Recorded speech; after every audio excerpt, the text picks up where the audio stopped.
Buenas noches, vamos a exponer el tema del curso de Teoría General del Acto Jurídico correspondiente a la tarea académica.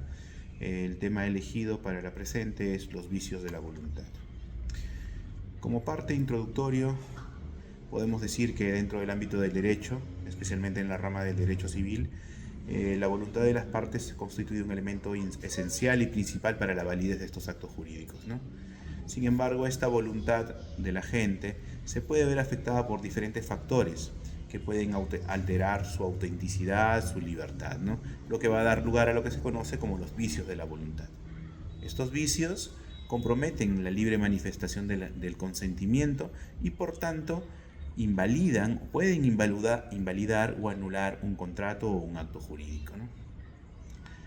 En la mayoría de casos, los principales vicios reconocidos en los sistemas jurídicos son el error, la violencia, la intimidación y el dolo. Igual para nuestro, para nuestro jurisprudencia y para el código que manejamos acá en Perú.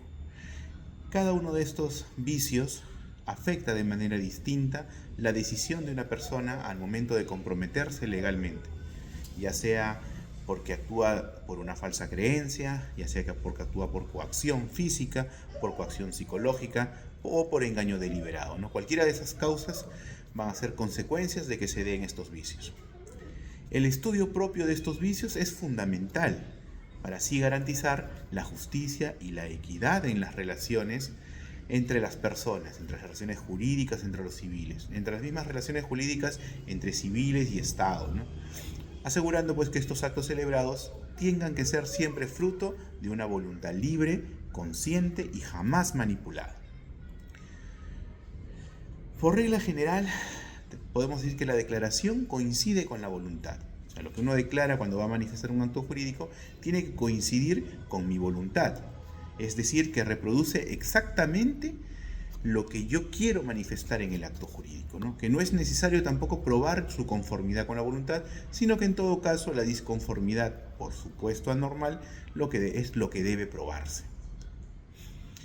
Los vicios de la voluntad podemos decir que son factores perturbadores o situaciones distorsionadoras que van a impedir que la voluntad interna se manifieste de forma expresa, sana y natural.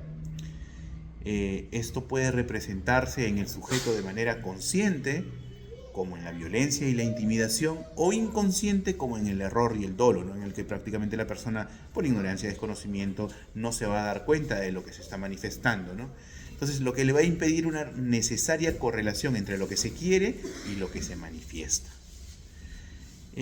La característica más común que tienen los vicios de la voluntad radica al momento en el que se produce cada uno de estos supuestos, ¿no? La voluntad, por ejemplo, del sujeto que fue correctamente declarada ha sido, sin embargo, afectada en su proceso de formación por una especial situación que por lo general determina que el sujeto a la hora de manifestar su voluntad de forma tal no haber sido dicha especial circunstancia su voluntad propia.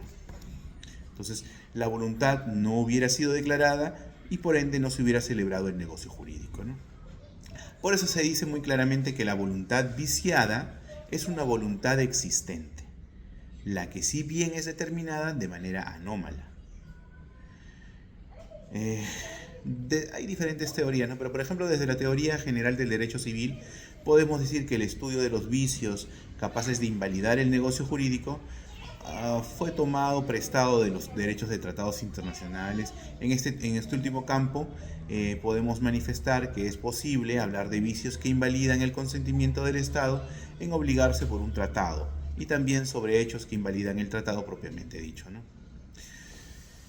Los vicios más comunes, como ya lo hemos dicho, son el error, el dolo, la intimidación, ¿no? Entonces vamos a hablar a tocar cada uno de estos cuatro.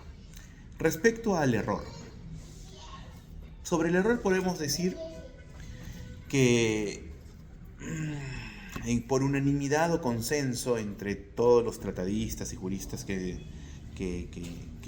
opinan, que debaten, se puede coincidir en que es la falsa representación mental de un objeto de conocimiento que por ignorancia o por falta de conocimiento pleno sobre el objeto de la materia o por falta de defecto de raciocinio respecto de tal objeto, difieren sobre la relevancia jurídica de tal estado mental, lo que perturba la correcta aprehensión o descripción de la realidad. Un poco técnico, ¿no? Pero dentro de nuestra doctrina nacional podemos entender que el error viene a ser aquel factor que perturba inconscientemente o que distorsiona el proceso formativo de la voluntad jurídica, ¿no? Ya que en el aspecto relativo de la voluntad interna, en ese caso se configura el denominado error vicio, o ya lo que se refiere a la exteriorización de la voluntad interna, ¿no? En este caso pues se podría configurar el denominado error de declaración, que el Código Civil pues lo ha legislado claramente y lo ha diferenciado en diferentes artículos bajo el título común de vicios de la voluntad. Si hacemos un poco pues de derecho comparado, podemos decir que el error es un vicio del consentimiento reconocido por ejemplo, por el Código Civil belga, dentro de sus artículos 1109 al 1110. Por ejemplo, para ellos consiste en una representación falsa o inexacta de la realidad, lo que implica pues un defecto de concordancia entre la voluntad real y la voluntad declarada, o sea, lo que yo quiero manifestar y lo que se consigna en el documento. Entonces, este error, vicio de la voluntad, bueno, debe distinguirse como del error obstativo, ¿no? El que es obstáculo a la concordancia de las voluntades. Tiene que diferenciarse de ese tipo de error, ¿no?